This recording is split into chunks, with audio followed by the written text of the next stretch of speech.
Birodar, agar hojatingiz bo'lsa, Allohga ishingiz tushib turgan bo'lsa, boshingizda bir musibat bo'lsa, mana shu namozni o'qing va hojatingizni Alloh taolo qanday chiqarishini tomosha qiling.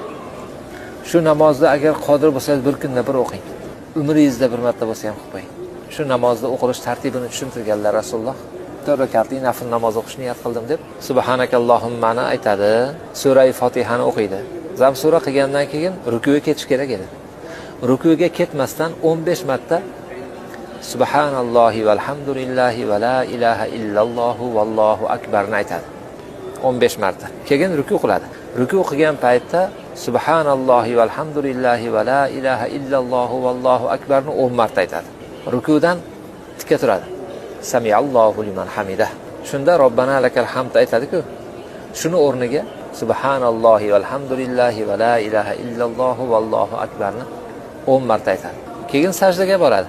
Sajdada Subhana robbiyal a'lani o'rniga Subhanallohi valhamdulillahi va la ilaha illallohu vallohu akbarni 10 marta aytadi. Sajdadan o'tiradi. Yana 10 marta aytadi.